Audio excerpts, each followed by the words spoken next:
I guess I would lose my. You're gonna lose what? I would lose my OU credit if people knew I was an LSU baseball fan. Oh, dude, who cares? Dude, I do. I support LSU football. Like, I honestly I like them. It's not I that big like of a the deal. It's just team. It's the whole just Lincoln Ryland LSU thing kind no, of threw it's me for a the loop. But LSU fan base that gets me ah, for football. I love them. I love how passionate they are. Yeah, but I love how they'll talk crap to your face, but then also offer you the food as you're walking by. It's a cool thing, cool dynamic, you yeah, know. Uh, but no. But did you see the Ole Miss defensive tackle that plays baseball? He's like 6'4", 300 pounds, had a walk off home run for Ole Miss today.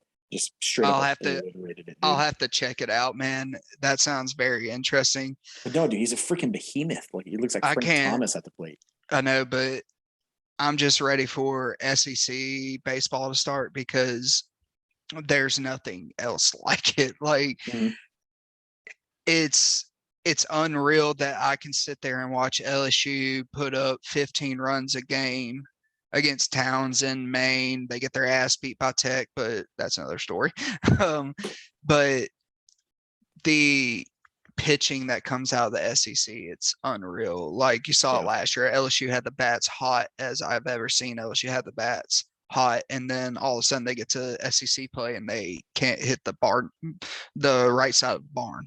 Yeah, the barn side of a barn. Dude, and that's just the way it is. It's honestly like I understand the whole SEC dynamic of things, but it's like, you know, you have football, a few really great teams, one always a great team, and then I a honestly, few I'll others say that like this. baseball, basketball, I'll freaking say, golf, I'll, everything else. They got their shit. They got their shit figured out. I will say that in my opinion, SEC, this might shock a lot of people, but I think SEC is more dominant in baseball than they are football.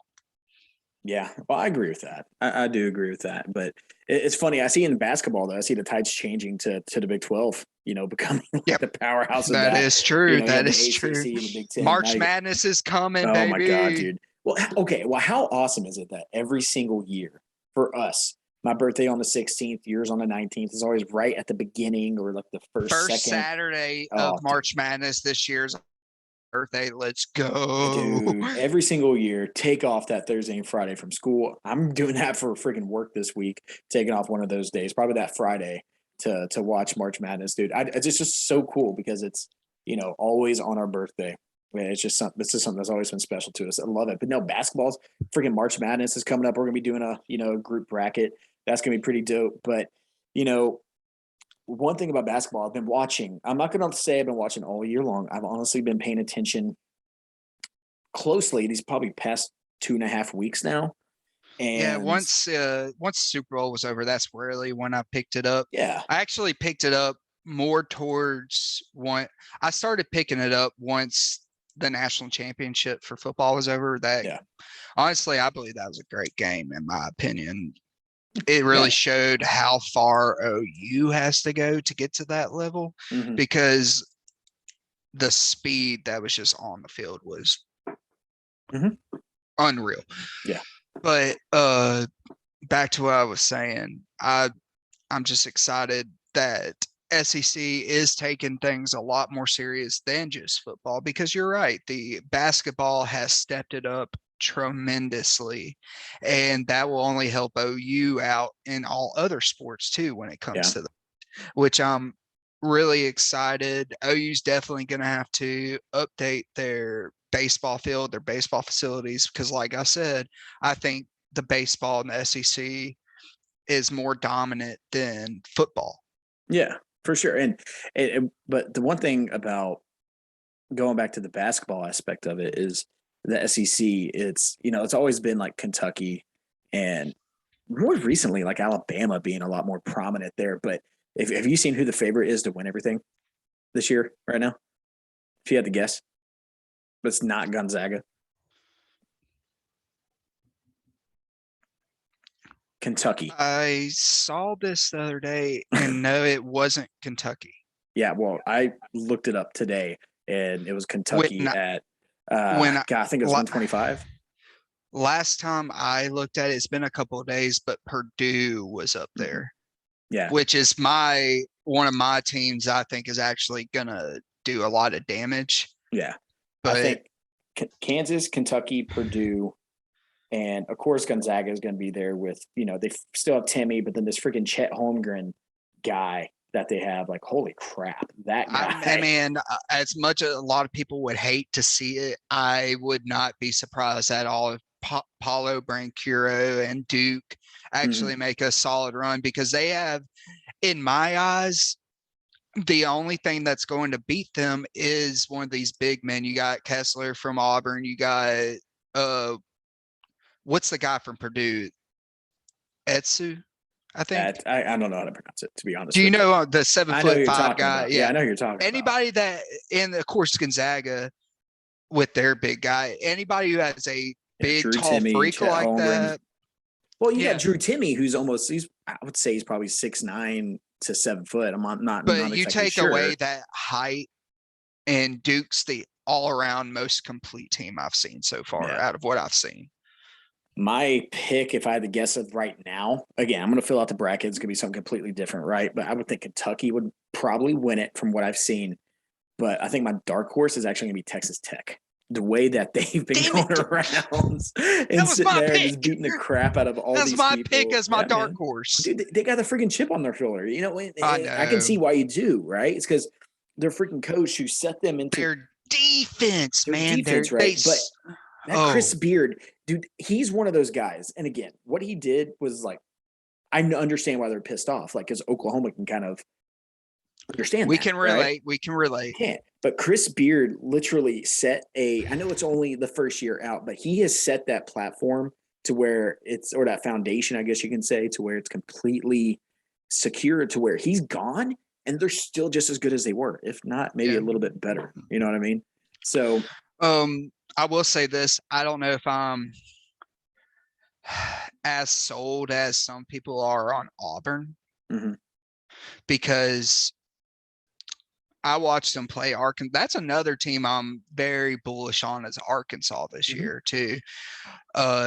Arkansas kind of bullied them around in the paint, and Kessler got in foul trouble, and when he got out, it was over. Like, they couldn't do anything against Arkansas. So I think Arkansas is a good play, but Auburn kind of scares me to take far in the bracket this year. I understand. And again, Bruce Pearl, great coach, but he hasn't really shown. Fantastic. Well, he hasn't shown anything about being able to make it far into the tournament anyway. So I completely understand that. What are you talking about? They went to the Final Four a couple of years ago. Yeah, Final Four. Yeah. What once? And how long has he been at Auburn? Let's see. That's a question I'm actually going to look up here. 10 years. 10 years? I think so. Yeah. Let's see. Auburn, but this is when college basketball gets exciting, and I know football is over. College baseball, I feel like it's getting a little bit bigger this year, just because Major League Baseball isn't doing anything. Well, of course, our boy Ben Mintz has been growing the game. Yeah, no, I know it's pretty. Shout out Ben Mintz, Shreveport's own, man. I love it. No, he's killing it over there at Barstool. He really is. But I think college basketball, this is where it gets really fun. To go to the LSU Tech, he's been there since 14, so this is his 8th year. He was also at Tennessee, better part of a decade. Yeah, from 05 to 11. Going back to what you're saying about Ben Mintz, the fact that this is how much the college baseball has grown since he started doing the grow the game last year. That the game I went to, the Tech LSU game, where I sat in the outfield for free, just walked up there and just stood there and watched the whole game. Yeah. In 33-degree misting weather. I couldn't feel my fingers or toes by the time it was done. To get inside the stadium and sit in there, it was $200. $200 to get, and that's where it's going to get. Like, and I think college baseball does need a little bit more credit, because it can be freaking electric at times. It can be boring as shit sometimes too, though. Who's the dude? I saw somebody. It was a guy that works for Barstool. He played at Virginia. I think it was last year. Yeah, he was at Virginia last year. Talking about the pitcher, I think, right? Yeah, and he put up a video of a Florida State player hitting a triple and him sliding in and getting up and just adrenaline pumping. You don't get that in the MLB. No. That's why I prefer college. Yeah, just the passion and all that stuff. And yeah, it's really the Southeast, like the SEC. But then also you have, you have that. But then there's also some other big time, like the small schools. That's what really gets these small schools out there, like Cal State Fullerton, even like Rice at one point, was a powerhouse in baseball. Tulane, Tulane, Southern Miss, yeah, stuff like that. Like these smaller schools get to Wichita shine a little State. bit with that. Yeah, but no, I can't wait for baseball again. The World Series times where I pay attention to baseball pretty much around that We time. got to go to But Omaha one year, man. We we got have to. to. That's definitely on a bucket list, and I'm a lot closer to Omaha now than I used to being here in Oklahoma. Yeah. So, but let's kind of transition going into a little bit of football talk, because that's something I think me and you understand the most, right? I would say it's probably football, basketball, then baseball. But we like to talk a lot of college stuff here, right? But before we get into, because I think next week we're going to start talking about like the combine stuff like that. We'll get in a little bit of NFL talk there as well. But before we start talking about like the future of college football and where it's going to go, I want to talk about let's talk about like the past of it all, right? Like Yeah. because I saw something and I actually put it out there on Twitter on the Swampy Sports Twitter page. It had a few different like I pretty much put like a few games or put other, and I had some feedback, but I asked what's the best college football game since like pretty much into 2000s to now. And I wanted to go back and forth. We'll just pick like 3 or 4 of them. Just go You shout want out to just start? games that's stick in your mind. Let's That yeah, you let's just know do are so good. let's do 5.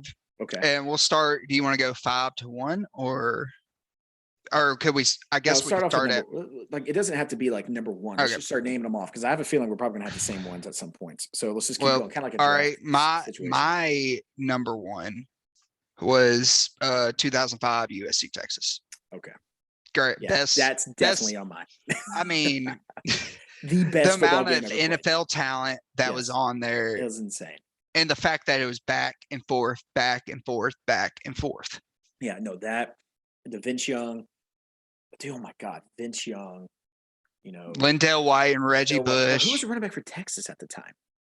uh, Jamal Charles. Yeah, Jamal Charles. You had Limas Swede, who was it? Jarrett Lee? No, not Jarrett Lee. That was a quarterback for, was it Jarrett Lee, the receiver for USC, or was that the quarterback for LSU back around that time? Like, Dwayne Jarrett. Dwayne Jarrett. That's who it was. Mhm.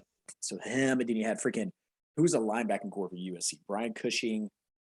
You had Brian Cushing, you had Clay Matthews, and then the guy who played for Cincinnati, I forget his name. Yeah, it was like Hawaiian or like Polynesian descent, something like that. Yeah, no, he had like that. I think he was like starting to grow the Troy Polamalu type hair at one point. That one. Okay, so that's your first pick there. So I'll go ahead and take that one off my board. But my number one is another national championship game, but the 2016 or 2015 season. Clemson, Alabama. Clemson walks it off with that like little pick screen to Hunter Renfro to get Clemson. That was, we knew their first. Well, that game, was first 2000. 16, I think. That was yeah, it was 16. Yeah, that was 16. 16. So that one was amazing. But even the year before that, that Alabama Clemson game, I think was another like that was my number 4. Was it? Okay. Well, yeah, number 4 for me. So I'm going to take the 2016 Clemson Alabama national championship game. Sean Watson just blew it out of the water. Yeah, and I'll go back to that game because I remember it specifically. Just because the main reason why I think that Alabama won the year before is because they had Derrick Henry. Yeah, that. But then who was it? OJ Howard actually took over that game, though.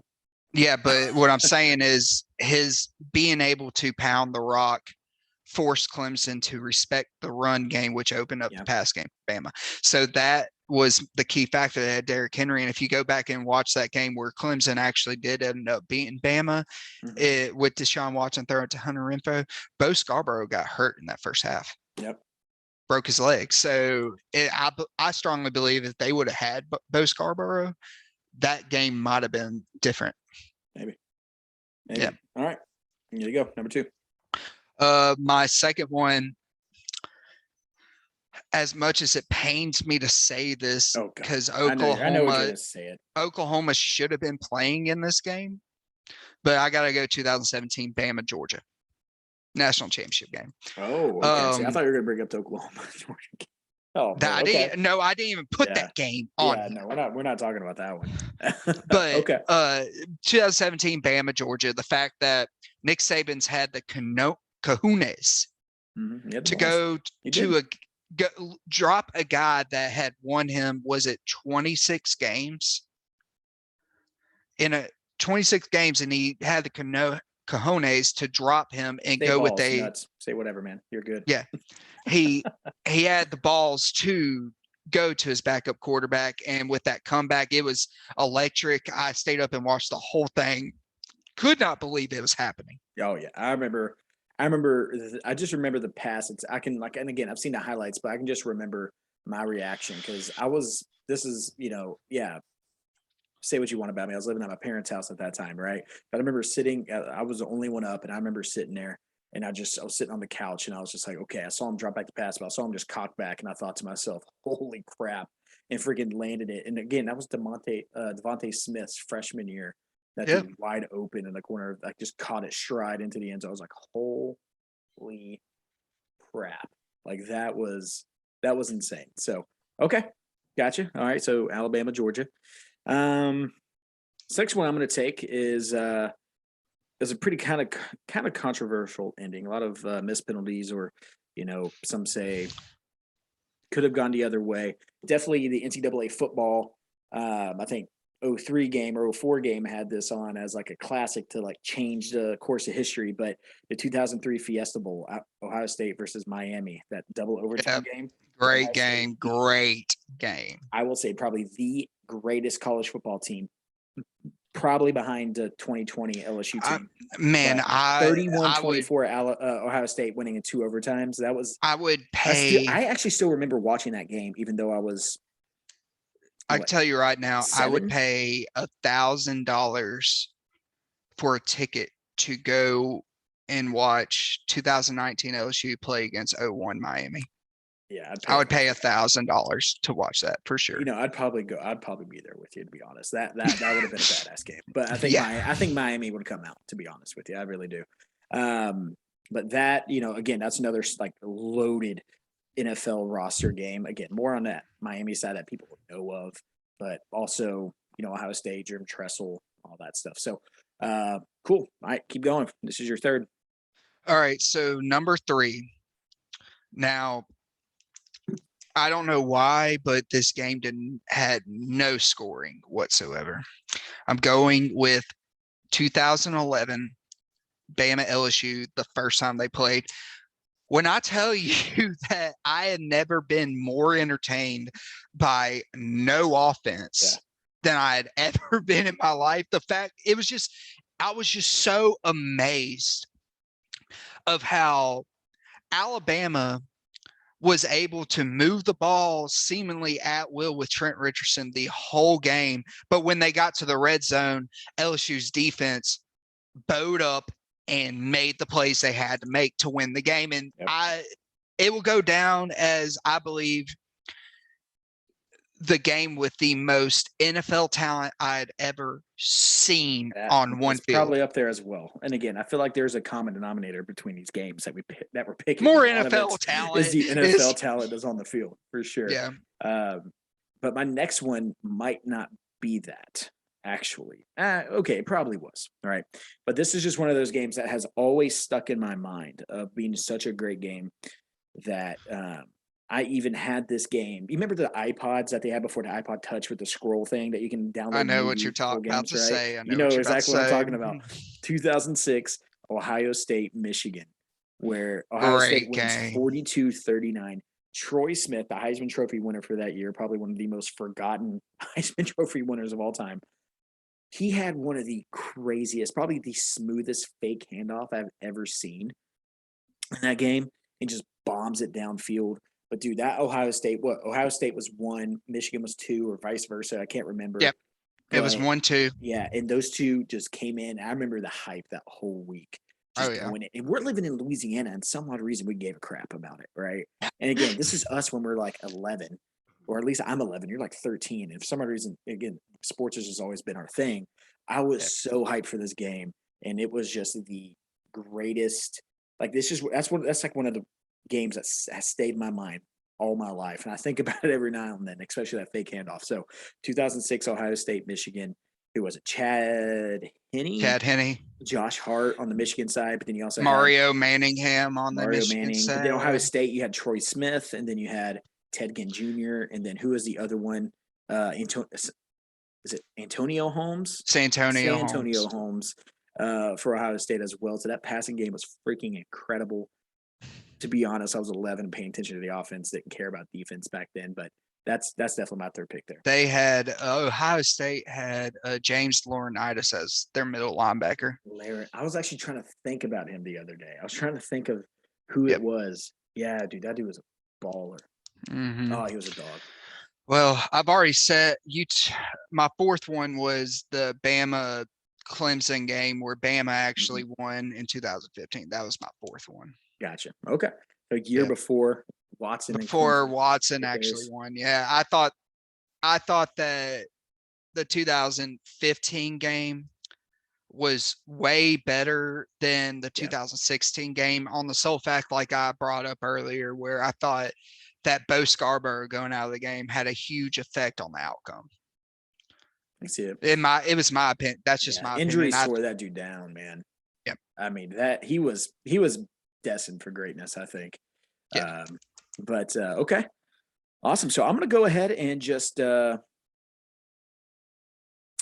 say this one because it was just probably the most fun game to watch, at least for me. Again, it was a little stressful it being an OU game, but 2016 Oklahoma Texas Tech, where Baker Mayfield and Patrick Mahomes they dueled it out. What was it? I think it was a total of like 1,700 total yards, 125 points. What was it? Mahomes had like 734 yards. Patrick like Mahomes had over 800 total yards. Yeah. And Baker threw for I think 575. And like what was it, 7 touchdowns or something on his end? Yeah. Did Joe? Okay, but Joe Mixon was making one-handed grabs left and right. Everyone talks about Mahomes, like every year you see these things on ESPN or whatever, and they're like, so and so 4 years ago, Mahomes and Baker battled it out. But it's like, yeah, they had great games, but Joe Mixon, I think he had like I have to look up a stat line. I think he almost had close to 300 total yards. Yeah, something like that. But Joe Mixon had probably one of the single greatest like games besides Samaje Perine's record-breaking game against Kansas. Granted, he broke the record, right? But it was Kansas, right? So, but no, Joe Mixon had 263 yards and 31 carries for 2 touchdowns, but then also had 114 yards and 3 touchdowns receiving. So he had 5 total touchdowns that game as well. Yep. So I think that's definitely an overshadowed game. But I'll take the 2016 Oklahoma Texas Tech game. All right, and my fifth and final one. It's kind of an off the radar game, and not a lot of people are going to remember it. But to me, it was such a great game because, for one, it's 2019. Notre Dame went to Athens, Georgia, and played Georgia. It was CBS night game. I actually ended up watching this whole game on my wife's phone at a wedding because I had to go to a wedding. So I sat in the reception. I sat over in the side with a bunch of guys at a table, and we crowded around and we watched this whole game. And the reason why it stuck out so much to me is the fact that I literally, going into this game, I thought Georgia was just going to blow Notre Dame off this planet. I thought they were going to beat them down. Thought that Notre Dame didn't have the fight in them, didn't have the speed to keep up with Georgia. And then Notre Dame just comes out and just pops them in the mouth. And it took till the last drive of the game where Georgia had the ball and scored to take the lead. And I was just it just still sticks to me of how great a game that was. And it was a night game at Georgia. The crowd was electric. It just sticks out to me because of, once again, a lot of NFL talent on the field. For sure. Okay. Oh man, I still have 2 more on my list I haven't been taking, and this is our last one. So I'm going to say one that I think deserves to be on the list, and then I'll do an honorable mention. So I'm going to go ahead and say and the reason I'm putting this on there is just because one, it was probably a bigger game in my eyes of like how it went because it's an Iron Bowl game. And the other one is just it's a rivalry as well, but it was We're about to say earlier kick in the six. season. But no, it is not. It is actually 2013, the comeback where Cameron Newton actually 2010. brought 2000. 2013 was Oh kick my six. gosh, 2000. that's right. That's right. No, 2010, the I was still comeback. in high school Yeah. So yeah, when no, I was like, back. no, because when I said 2013, I just kept going. I was like, that didn't sound right. Just keep going. But no, yeah, 2010, Cam Newton bringing them back against Alabama, and I saw, and what made me think about this was I saw a video a while back, and it was Cam Newton in the locker room at the game, and they were down by, I think it was by 20 points or something at that point at halftime. I can't remember what it was, but he was sitting there and he was just bopping his head. He had music playing in the background. He sure it was just like, he's like, we ain't lost the game. He's like, we're going to win this game. What are you talking about? And he comes back out, and that solidifies his Heisman trophy. Pretty much guarantees them, they're definitely going to go to SEC championship, won the Yeah. national championship. Cam Newton, probably because of his size, definitely one of the greatest college quarterbacks ever played the game. I will say this: athleticism, stuff like Cam that. Newton I'll take is 2010 Auburn, yeah. Alabama. I will say this: Cam Newton, in my opinion, greatest college quarterback to ever play the game. Mm-hmm. Greatest college quarterback to ever play the game. Greatest athlete for sure. The fact that they didn't have one NFL player on that offense. Wait, so you're telling me that the running back, didn't even make it to the NFL? Nope. That shows a lot. And another thing that just blows my mind is, do you remember Barkevius Mingo that played at West Monroe? Yeah, played for drafted LSU. 6th overall by the Cleveland Browns. Mm-hmm. Yeah. I was with my friend Gonzo, who does the picks with us, and he played with Barkevius Mingo at West Monroe. And the story I got is when LSU played Auburn that year, Barkevius Mingo got a free range blitz, like just came straight. Nobody picked him up. And he said that he hit Cam Newton the hardest he has ever hit somebody, right in the thigh, and Barkevius Mingo just bounced off of him, and Cam Newton stepped up and threw a touchdown pass. That's pretty much what it is. The dude's a machine. He's got freaking literal tank. He's got like the biggest lower body I've seen on someone that's not an offensive lineman since Adrian. He's a tank. It's a tank you're trying to tackle. Yeah. So okay, cool. Well, do you have any honorable mentions before I get to mine?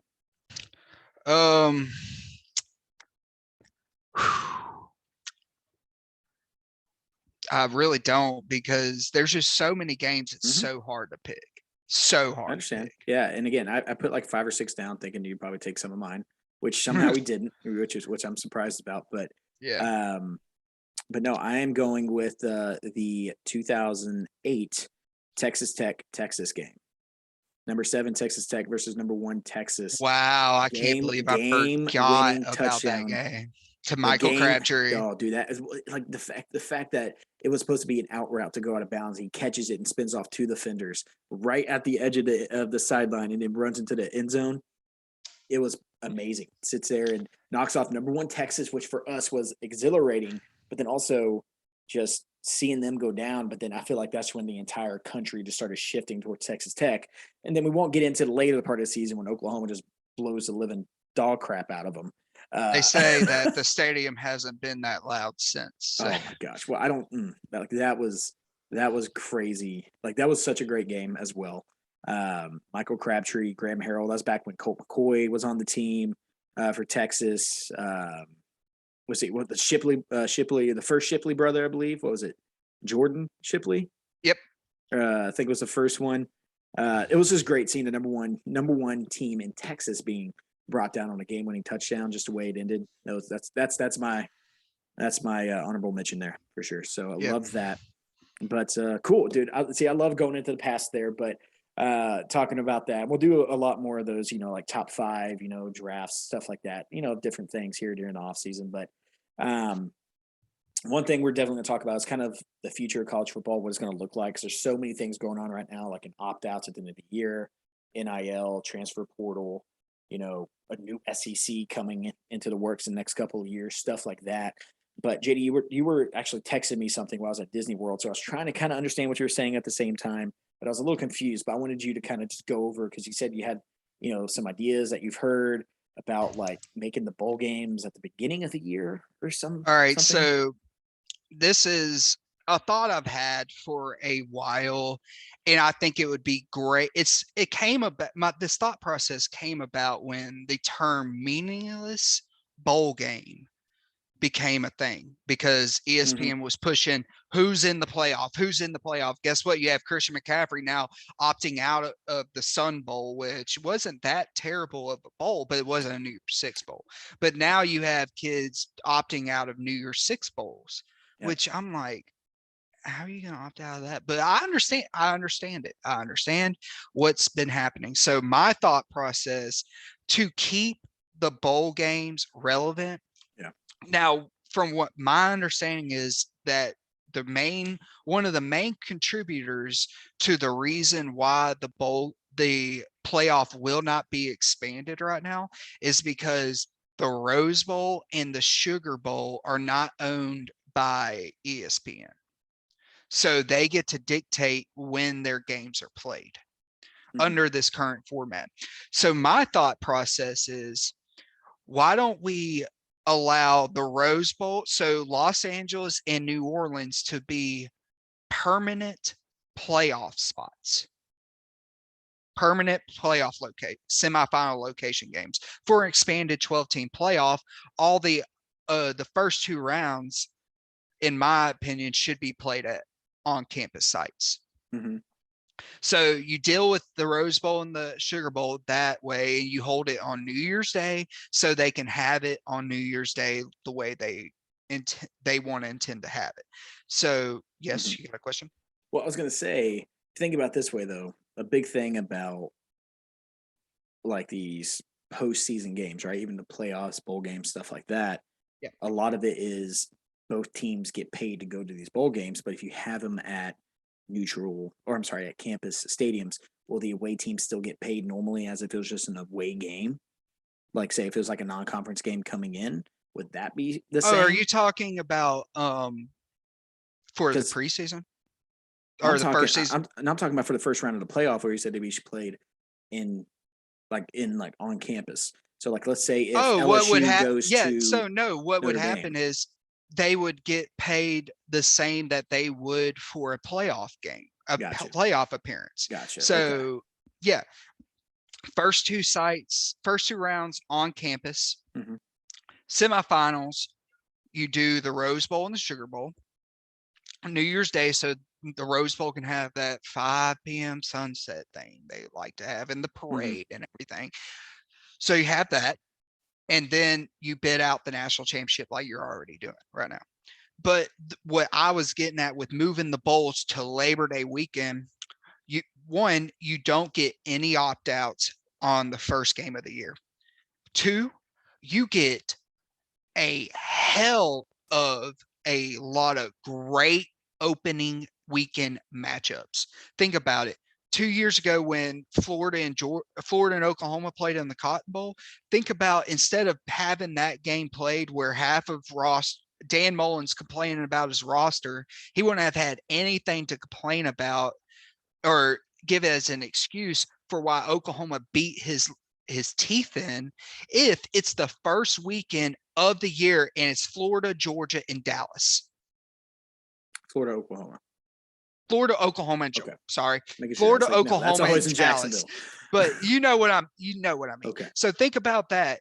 The first game of the year, you are playing Oklahoma's playing Florida in Dallas. Okay. And it's not scheduled in advance. You don't know who you're playing till the season's over. Okay. I can see where you're coming from that, but let me ask you this. Again, think about this it's hard for us to think about this from a player standpoint, right? Or even just like a program standpoint, because we're just idiots looking in, right? Mm-hmm. But what's the end goal of a season then? What's the reward for having more than 6 games, right? So like, let's say like, is this going to be like, say if it's an Independence Bowl in Shreveport, would we have BYU versus UAB Yep. at the beginning of the year. Okay. Yep. So what's the reward to go on, right? Let's say if you are senior season, you lose your last game of the year, right? Let's say if let's go with UAB and say if you lose to Middle Tennessee or something like that in the last game of the year, but you're like, you have 7 wins, so you can go to bowl game. Is that just gonna be your last game?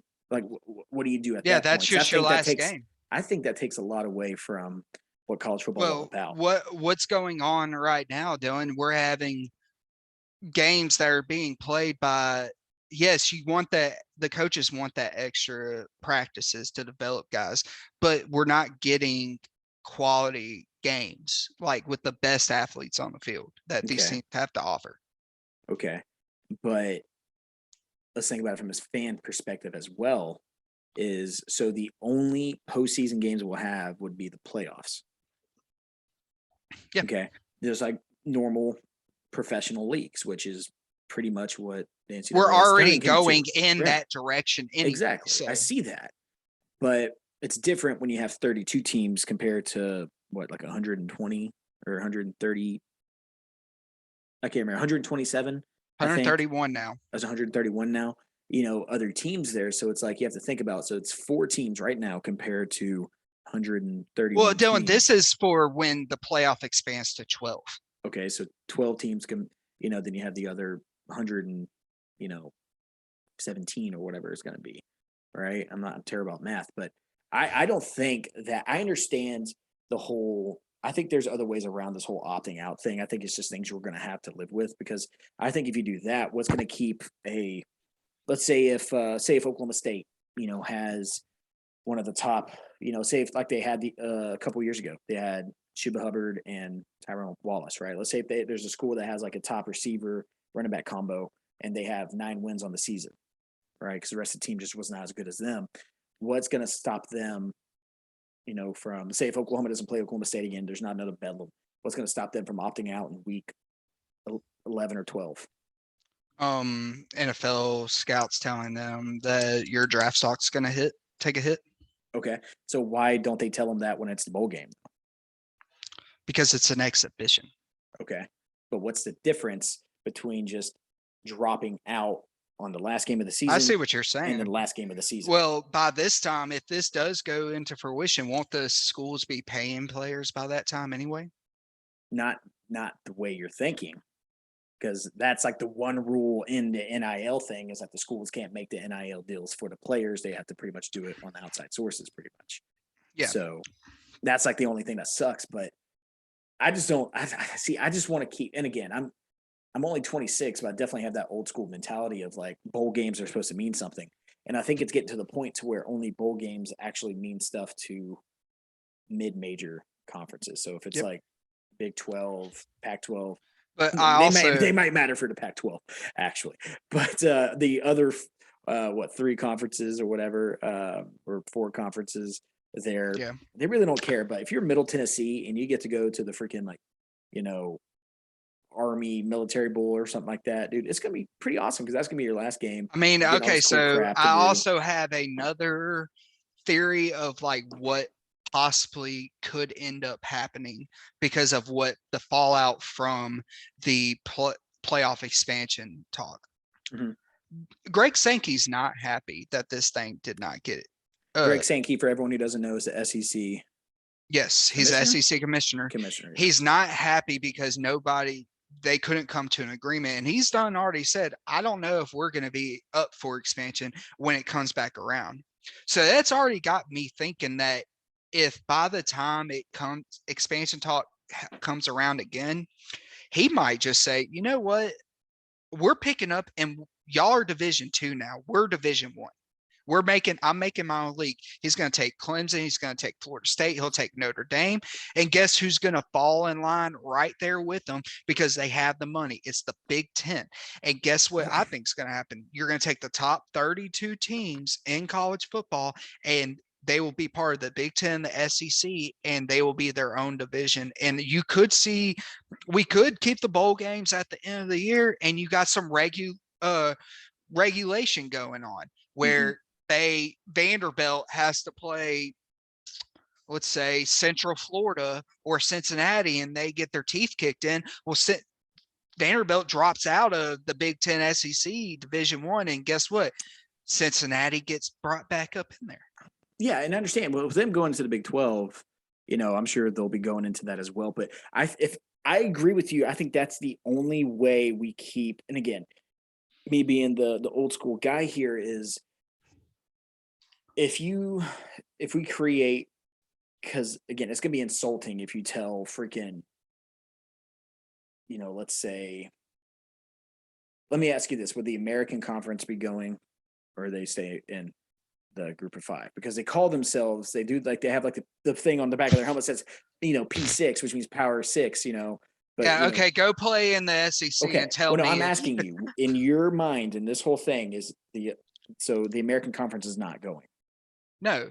Okay. What I'm explaining now So is the fact that the SEC and the Big Ten will have so much money to the fact that they can literally say, it's just football. We are uplifting just football programs. We're going to take the top 32 football programs, and these players are going to now be employees of the Southeastern Conference and Big Ten. They're not even going to be employees of their schools. okay. Wasn't this kind of a thing happening when OU and Texas decided to go to SEC? Like, because I remember there's a thing called like the alliance between like the Pac-12, Big No, Ten. that was just What was a that? gentleman's agreement to Which schedule they games broke, by the against it. way. Yep. It's freaking. I think it was the Big Ten came Already out the other broke it. day. Straight up came out. I was like, yeah, I don't think we're gonna be able to do And you that. know what upsets me the most is we would have already had expansion agreed upon Uh-huh. because they were going to announce expansion at the beginning of the football season. Yeah. But because the whiny bitches at Texas A&M wanted to ruin everything and spill the beans about Texas and OU joining the SEC, that stopped all of it because that pissed off the Big Ten, the ACC, and the Pac-12 because they're like, "Whoa, hold up! You've been planning on this expansion, but then you're taking all the best teams," which savage move by Greg Well, Sankey, okay. honestly. Well, and I understand why they're getting upset, right? But why would it make sense for Oklahoma or Texas to join the Pac-12 or the Big Ten and have to travel all up north there when you Yep. can just go straight down to the southeast? Because one thing is Oklahoma already travels to the freaking West Virginia, every other year, so that's like the furthest that they ever travel. So that wouldn't make sense to do that money wise, at least. Yeah.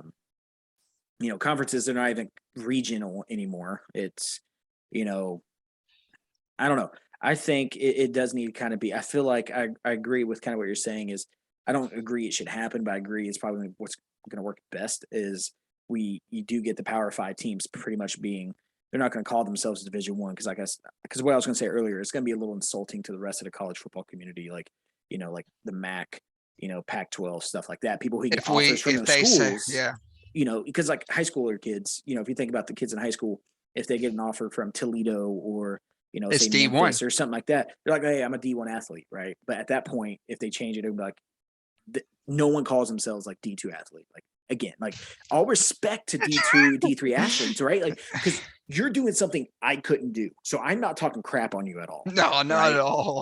Like I know sports. I was okay at basketball, okay at baseball. Really wasn't that good at football, but I'm not talking trash there. But I'm talking about the sole fact of they're going to change it to something stupid. Remember, like the Big Ten with the legends and whatever they called their conferences for a couple of years or whatever. It was like legends and leaders or something. It's going to be something along that lines, but they can't change it to D.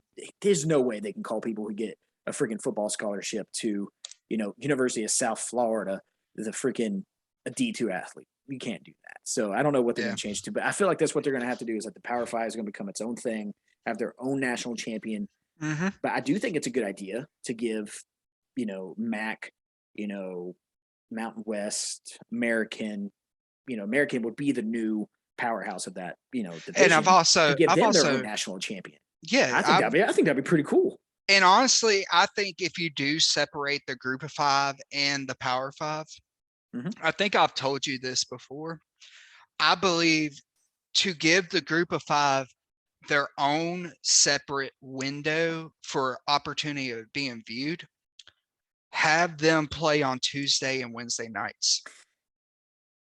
I'm People not will going to watch eat. those games on Tuesday or People Wednesdays. will eat that up, Dylan. I Especially if you got playoff spots on the I line. understand Maction, right? I understand the whole like, oh, let's watch Thursday Night Football, stuff like that's cool, right?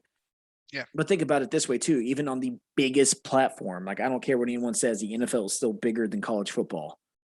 No one really cares about the Thursday night games because I'm going to come home from my work and I'm not going to watch Tuesday on and Tuesday and Wednesday. Wednesdays. But again, that's still during the week. I'm not going to watch that. If that makes So sense. you're telling me if Appalachian State was playing Cincinnati on a Tuesday night, you wouldn't watch that? I might. It depends. Coastal Carolina's playing BYU again on a Wednesday night. It's hard for me to think like, but I would just say some days I come home and I'm like, I just want to watch mind-numbing television, right? Watch freaking How I Met Your Mother or The Office, right? Something I don't have to think about. Well, then you're not a true football guy. Is that football the case guy pushes through all football season? Yeah. Like Big Cat says, it's harder to watch. I cold call all day long for my job. So some days when I come home, I don't want to watch Appalachian State slap, hold your horses there. As Big Cat says, it is harder to watch football for 12 hours straight than playing a game. I love Big Cat. Big Cat's a fucking idiot. At some points there, man. Like, I love Part of My Take. They have a great show, right? And the jokes of it all is great. But I just in the real life aspect of it, like I would like to think that I would come home to watch those games, right? But my wife might have something different, right? My wife loves Big Brother, so do I. Well, you know what? I mean, if that came to it, I mean, so throw the ring off. I love my life a little too much, but like, I would like to think I would watch it on Tuesdays and Wednesdays, but why not? I understand high school football is huge in some parts of the area of the country, right? Especially where I'm from. High school is a pretty big deal, right? Where we're from, Texas, all that. But why not Friday?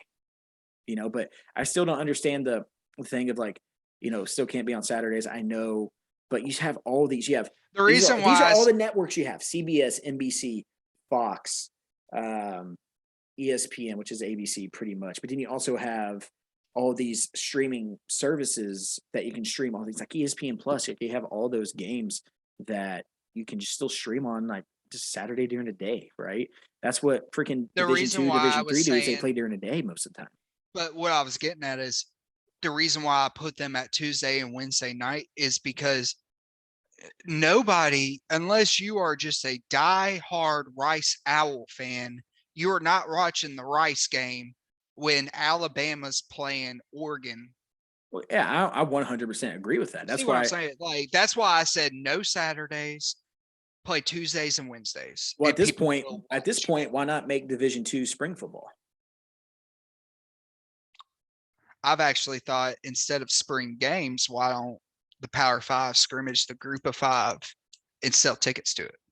That's actually a thing. I think that was just brought up. Mac just the Mac just tried to implement that. They literally just asked for permission from the NCAA to scrimmage other group of five teams. And also, I think which would be dope. That's what the NFL does. And you see all the fights. That's where all the drama comes in. Well, I also believe that instead of having I believe you should move fall camp up to the beginning of July. Mm-hmm. And all of August, you have 2 scrimmages against Power Five or group of 5 teams. 2 spring games now? No, I'm talking about scrimmages. That's what I'm saying, but like spring games though. Yeah. Why not? Okay, well, let me ask you this: is this going to be full-on games, or they're going to petition to have the quarterback wear blue jerseys though? They're not going to risk a torn ACL and come back. But I'm talking about everything else. If that's the case, just play each other. That's what I would say. If you're going to have the quarterback wear a blue shirt or a green shirt. Well, then I'm okay with taking off the blue shirt. Well, see, that's what I would like. Because like in the spring football just gives us hope that it's around the corner, even though it's still like 4 or 5 months off, right? But at that case, if we're going to scrimmage each other, you got to you got to play each other, right? Especially if you're going to sell out the stadium for that stuff, because only the true diehards. Let's bring up Oklahoma for instance. Let's be honest, Only Dylan, the true diehards are going to come to the spring games. If you give a whiff of football anywhere near a stadium, things getting filled up. Oklahoma hasn't sold out a spring game. I don't know how long. Well, they're about to go to the SEC, and what I'm saying is, when this timetable that we're talking about, it's 5 years down the road, 6 years down the road. You're telling me that when they're in the SEC, that they're not going to sell that out, Dylan? I'm not telling the spring you. Game. Nope. Okay. I don't think so. The only team I know for sure that does that is Nebraska.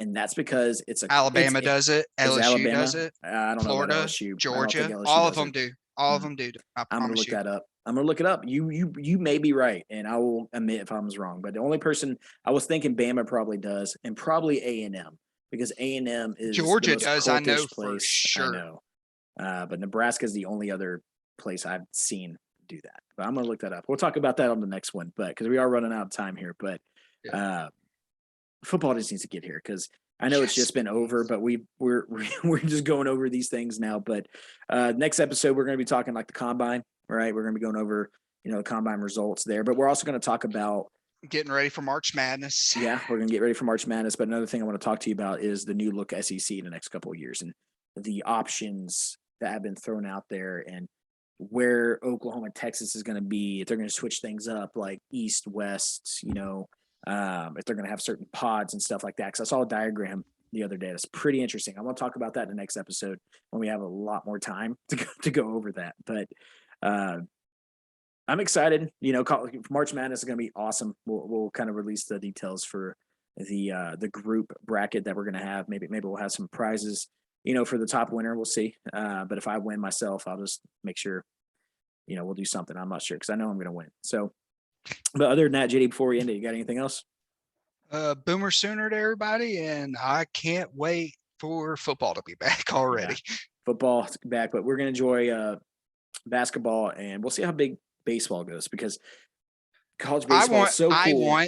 Yes, one thing I do want to do is if we're able to, I want to get a March Madness bracket thing going for the College World Series, the trip to the College World Series. Is that a thing? I can make it happen. You can make it a thing. No, the one thing about this, folks, is one thing I've learned about JD and brackets growing up is this dude loves brackets and he will make a bracket for anything. So we'll keep this. This is coming from two brothers that would play. We would watch simulated NCAA football games and make a bracket just to make a tournament to see who wins it all. Like this is what we did in our summers. Yep, we're stupid. We jumped off the third story of our house on the trampolines and watched computer football games. So anyway, guys, that's it for us today. Look out for the next commercial coming back. Next episode coming out. March Madness, Combine, SEC, the future of college football. Again, JD wearing his OU Trader shirt. He's still one of those petty OU fans. Hey, man, it was cold in here. I just had to put a sweatshirt on. I understand. It's pretty cold down in Louisiana, right? So anyway, guys, see you next week. Deuces.